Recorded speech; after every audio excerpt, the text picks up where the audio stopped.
Welcome to At Ease with Cooking. I'm Bonnie Kershke, host for this evening's demonstrations on Appetizers and Hors d'oeuvres Part 2.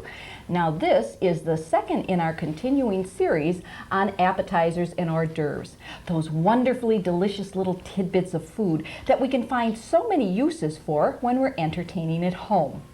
We've got a variety of recipes here for you this evening, and we're going to start with a recipe called English Muffin Snacks. And Jerry Hankin is here to show us how to make them. Hi Jerry, nice to have you with us here. It's very nice to be here. We've got some wonderful English muffins here. Why don't you tell us what you're going to do with them? Well, Bonnie, this recipe, this crab meat English muffin snack, is an ideal recipe for the hostess who likes to plan ahead, or for the person who likes to be prepared for those unexpected guests, as it can be prepared ahead of time and stored in the freezer. Ooh, what a nice help. The ingredients for this spread are 1 jar of Old English cheese bread, 1 can of crab meat, and that's drained before you put it into your mixture, 1/2 cup of butter, 1 1/2 tablespoons of real mayonnaise, 1/4 teaspoon of garlic powder, and 1/2 teaspoon of seasoned salt. As you prepare this mixture, soften the cheese and butter first and mix that thoroughly in your bowl. And then after that, all you need to do is add the other 4 ingredients and mix it thoroughly together, as I've already done here, as you can see. Oh, great. That certainly sounds simple enough. I think anybody can follow that recipe. After that, all you do is spread this mixture on English muffin halves. Spread evenly and not too thick, because it does get quite bubbly once it gets into the oven. So just spread all your muffin halves with this mixture. And we'll just do a couple of them now for people to get the idea of how to do this. After you've got all your English muffin halves spread, you can either pop them under the broiler for 2 to 3 minutes or until the cheese is very bubbly, and serve them immediately to your guests. Or if you're the type that wants to have this something prepared ahead of time and ready for serving at an unexpected time, now is the time that they'll go into the freezer. Usually what I do at that time, Bonnie, is I just put all my English muffin halves that are already spread with the mixture on a cookie sheet or big baking sheet, whatever I have, and place that container directly into my freezer. I don't cover it, just put it open in my freezer. And you leave them whole like this? Just let them whole at this time. And after they've frozen solid so that there'll be no sticking together, I just place them in a large plastic bag, the entire half of muffin. And then once you're in the freezer, you can just remove whatever you need whenever you're ready to serve them. Great idea. It really is a handy snack to have prepared ahead of time. And then after you, or when that unexpected guest arrives, or whenever you're ready to serve them, I take as many as I need out of the freezer. And another nice thing is they can go directly from freezer to oven. So if you forget, or you, as you say, you get unexpected company, right in a minute's notice, you got them in the oven. That's what's really nice about this recipe. And again, you pop them under the broiler, allowing a little bit more time for the frozen hors d'oeuvre, more so than what you would have if you were serving them immediately. And at this time, when they're ready for serving, as you can see, we have some already that have been under the broiler and ready for serving. Smell good. At this time, carefully take them, as they are very hot, and cut them into quarter pieces for convenient serving sizes. Oh, isn't that ever nice? And just the right size for your fingers. I guess they call it finger food for that very reason. And just bite size. So just cut each one into quarter pieces, and they're ready for serving. Well, they certainly are easy, and they certainly are convenient, and very tasty. And that's what we're going to find out later in the show. We're going to all have a chance to try those. We wonderful certainly will. English muffin snacks. Thanks so much, Jerry. You're welcome, Bonnie. And what we're going to do is have Mavis Doan come on now, and she's going to make pickle pinwheels.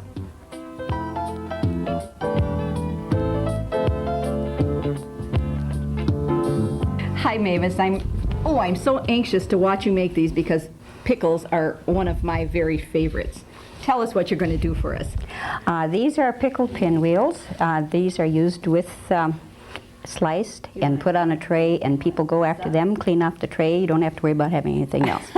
No leftovers, No leftovers, no leftovers none for whatsoever. the pickle lovers. The basic recipe calls for the corned beef. and sliced very thin. But I've also found that Italian beef tastes very good. And it may look a little more messy, but it's just really a taste sensation as well. What we do with the recipe would be 1 package of corned beef, 1 8-ounce package of cream cheese mixed with 1 teaspoon of Worcestershire sauce, and some uniform sized pickles, because we're going to put the pickles in the middle and roll over. So it's more uniform and nicer looking. And I've split the recipe this time. The recipe, basic recipe that I just gave you, would make the whole batch and would be a nice long roll with 15 servings. Oh, I see. But to be able to have the variation, I've got the 2 different kinds of meat, and I can just show you samples of them because it tastes so good. Oh, good. Then we'll get twice as much taste here. Right. And what the person does is to put the cream cheese and spread it carefully, and it should be melted, quite a bit melted. This is still a little bit hard from being outdoors, and it's a mess. That's why I have this plastic wrap. It's also easier to roll when you have it underneath like that. And we need all those helps we can get, don't we? Oh, do we ever, especially if we want to make a whole batch. These are real nice if you are planning a large crowd, because you can expand the recipe and make it a day ahead, so you don't have to be bothered with making these, that day. That day when you have enough things to be concerned about. And they keep for a couple days, so if you have a chance to make it a couple days before, it really tastes good. They're kind of messy looking, folks, right now, because we're trying to rush it along here, but these are really good. They're nice to transport, too, because you don't have to cut them until you get to your location and get ready to serve them. Oh, They right. go as a whole big roll. And it really that would makes it be good. nice for storing them in the refrigerator, that plastic That's wrap on there. So right. you've done 2 things in 2 procedures in one. Right, and it keeps it moist as well. Okay, thank you. Those pickles smell so good. Well, they do taste good. Then wrapped up in all these little treasures, it's even better. So, while I'm wrapping this, would you like to try to do your hand with this nice, nice thin meat from the other, the Italian beef? And usually the layout for the corned beef is 3 one way and 4 across, and I like to have it 3 deep when I roll it up. Oh, so it would be all with the size from 4.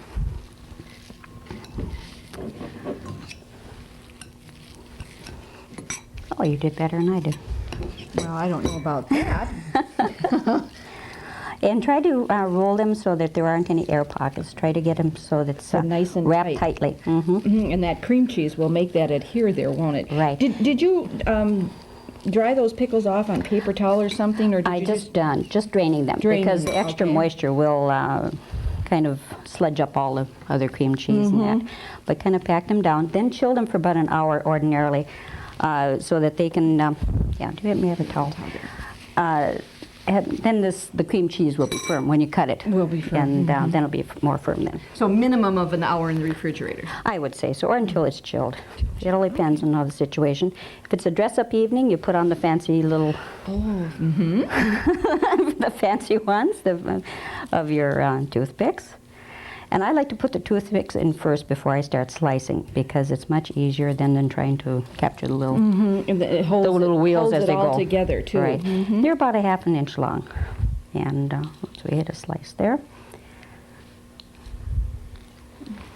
Would you want to put pickles on that one? Now, And we can see? would I put 2 on there, or Well, try the bigger one. try the bigger one? Yeah. Well, I think this one. I like is the big- leftover ends, so those are for the Okay. cook. And as you see, I've had There's- plenty of ends. That's for the cook. That's for the cook, right. Okay. And these are slicing very nicely right now. Okay. So, I have a tray here for you. okay. And hopefully there'll be a look at how majestic pretty they look. piece. And they'll be having the pinwheel look to them. And I put them straight up because Okay. then there'll be more room for all kinds of For other all beautiful kinds of pieces that ones come on out. there. Mhm. Could I, excuse me, reach over sure. here and get the Okay. toothpicks, and then Sure we'll can. do a few of these too. And kind of reshape them a bit because this is warm, and when they are cool, then they can be reshaped a bit so they get to be nicely more nicely rounded than this would be. Okay. There we go. Oh, look at how pretty they look standing up there. And you certainly have plenty of room for other items on your tray. But you also have these that will be just kind of picked right out of there. Yes, you probably would do well to put only those there so you don't have your Well, feelings in a- hurt that in a they're dark only corner. eating those. Oh, In a very dark corner. Okay. Okay, well, we'll trim off this piece here. Okay. That's for the cook, and I guess this meat is going to be a little more difficult right now to cut. But there's other variations I've been hearing about, like using ham. Ham. Oh, that Very would be thin good. boiled ham from the deli area. Well, these poor little babies are so messy looking Yeah, if right they now. had had that proper If they time had- in yeah. the refrigerator to firm that cream cheese up, that's a problem. Really You would get it be nice. nice and soft to work with, but then it has to get hard So it again. needs the chilling. Right. Oh, those look beautiful. And this adds extra flavor in a colossal mess right now. We won't do that one. But your own imagination on many of these things. It just isn't going to cut here, but that's all right. That's okay. But this is what the wrapper and these plastics are for. Look at how So we'll pretty. be able to have some of Thank that. you, Mavis. You're Pickled welcome. pinwheels. Thank you. And what we're going to have next is Renee McHugh, who's going to make a delicious salmon ball for us.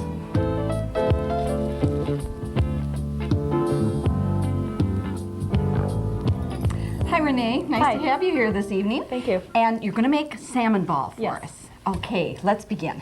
Okay, well, I chose salmon ball because it's something if for the holidays or for any time you're entertaining, you want something fast, and this is something really easy to make. You can make it ahead of time, and you can freeze it and then defrost it when your company comes. Oh, And so that's one thing I like about that. yeah, that's really interesting that you can freeze the salmon ball.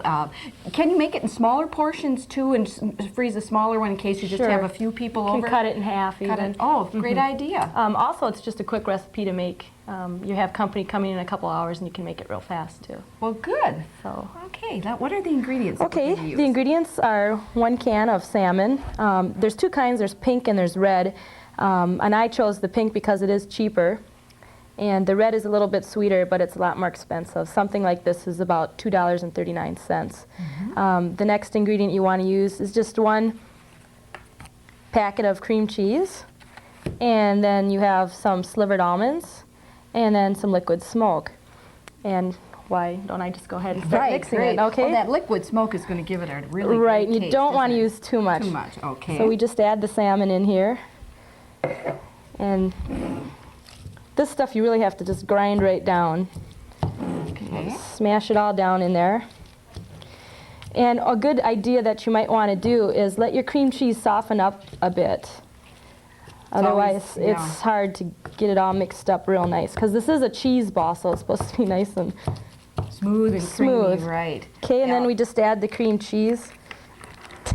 That cream cheese always is so much easier to work with when it's at room temperature. Yes, isn't it? and you just want to add a little bit at a time. Okay. So you just kind of stir it in there.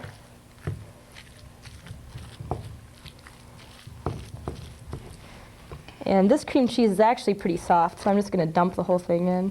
Okay. Now, normally after you make this, would you have to keep it in the refrigerator for a short time to have it firm up a little bit, or can you serve it right away? You can serve it right away. It's not quite as hard as a cheese ball then, but it makes a nice dip then, just about. Oh, So it can be used either way.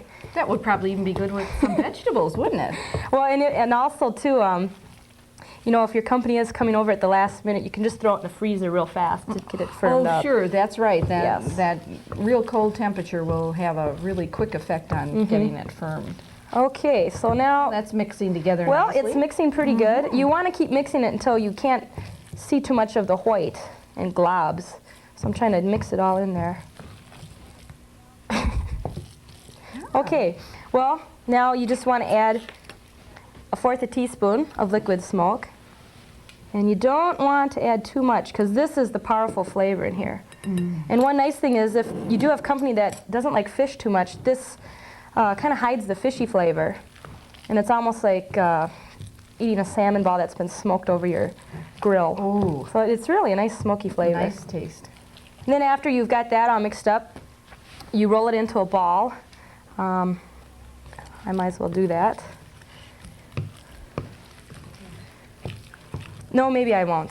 Yeah, it's a little soft It is right a little now. soft because of the lights, but what you would do is you would roll this into a ball and put it on wax paper, freeze it, and then once it's a little bit frozen, then you would just sprinkle these slivered almonds, on top of it. Great. So, Okay, and you have a finished product over Right. there. Why don't Why we don't bring that get a forward? shot with of some that? nice variety of crackers. Okay. and it serves about 8 to 10 people. Oh, then that's a nice, It's- good size sure it is. serving too. Well, we're looking forward to trying that a little bit later on in the show. Thank you so much, Well, you're Renee. welcome. Thank you. What we're going to be doing now is we're going to do a recipe that's a hot hors d'oeuvre called currant franks.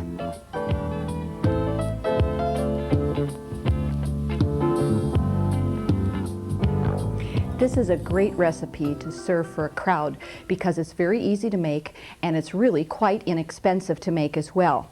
What we need to do is make a sauce, and the sauce is going to be red currant jelly. It's the 10-ounce size, and then we have 1 cup of ketchup.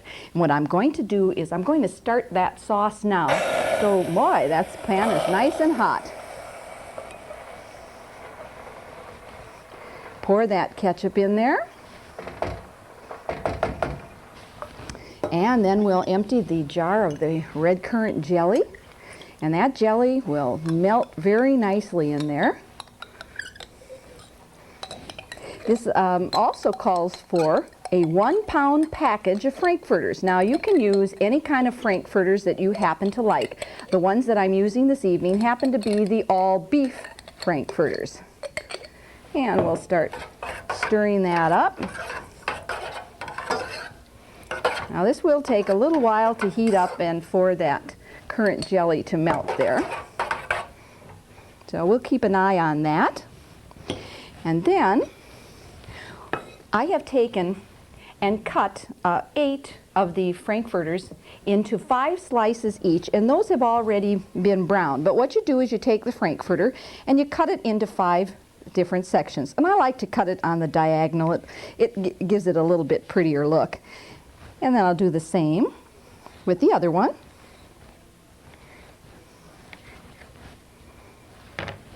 Then we're just going to take a little bit of butter and brown those franks in the butter. Now the original recipe, when you're doing all of them, calls for 2 tablespoons of butter, but I have cut down on the amount there since I'm only going to be using the 2 franks. Nice and sizzly. And I'll just put those franks in there. Whoops. Have to pick those up and then just stir those around until they're just ever so lightly browned, and that will take a little while. As I mentioned, this is really a popular hot hors d'oeuvre, and kids like it too. There you can see they're starting to brown, and I think I'll give this sauce of ours a little stir.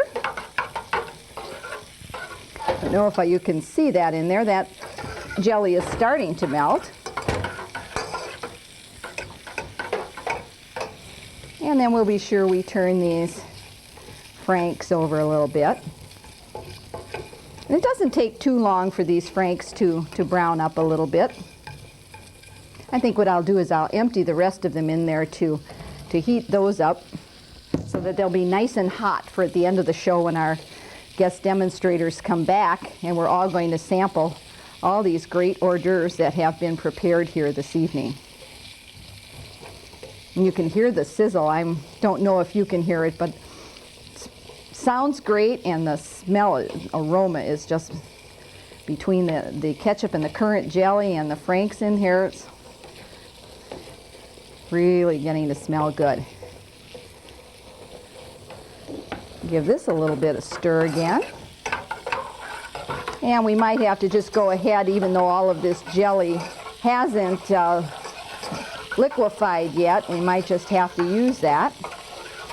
And then what I'm going to do is, this is a fondue pot, and I do have the rest of the fondue equipment right here.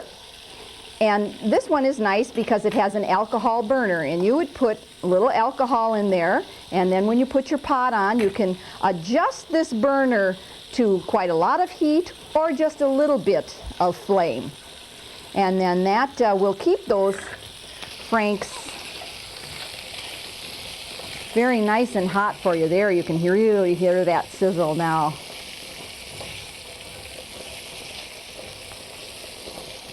This also is a great recipe that once you assemble it, you can cool it down and then put it in the freezer. And then when you have your company coming over, take it out of the freezer, several hours before, or even overnight, and then leave it in the refrigerator. And that way you're going to have your things properly thawed, and then you just have to put it back on the stove and heat it all up. Okay, that's just about all dissolved now. So we're going to transfer these franks into our sauce.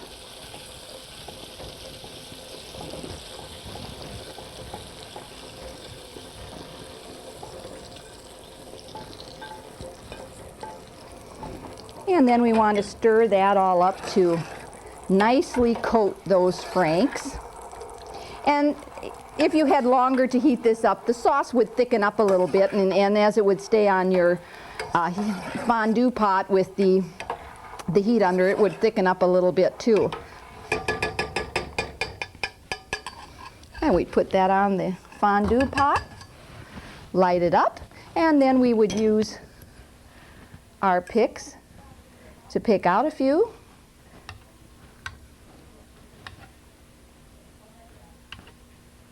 Now this doesn't seem to be, there we go. You could use picks or toothpicks, whatever you happen to have around. And there we have our currant franks. Now if you have liked the recipes that you have seen here this evening and would like a copy of them, we'd be happy to send you a copy of all of the recipes that have been prepared here this evening.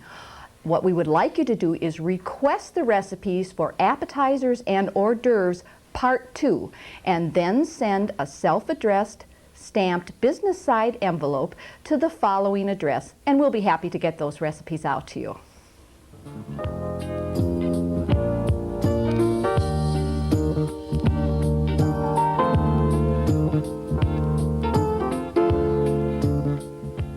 We've got our guest demonstrators back here for this lovely sampling that we're going to have. We've got the English muffin snacks, the currant franks, the pickle pinwheels, and we've got the salmon ball. And this is a great idea for a cocktail party. They're plastic trays, and how many times have you been at a party when you're trying to juggle your drink and you're trying to juggle a plate, and how are you supposed to eat? This solves the problem. You can, as you see here, you can either hold your low ball glass or a high ball glass, or you can take your wine or champagne glass, insert it through the little slot there, and there it hangs. And now you have a hand free to sample all of the lovely hors d'oeuvres and to be able to eat them. Now, we're going to ask you gals to take a plate and sample some of these wonderful things that you've made here this evening. How about some salmon ball? Now, we want to thank, naturally, our gals for demonstrating this evening, and we want to thank you, the viewing audience, for watching. Remember, if you'd like these recipes, send for them, and we'll be happy to send them to you. And be sure to watch us again next time on At Ease with Cooking.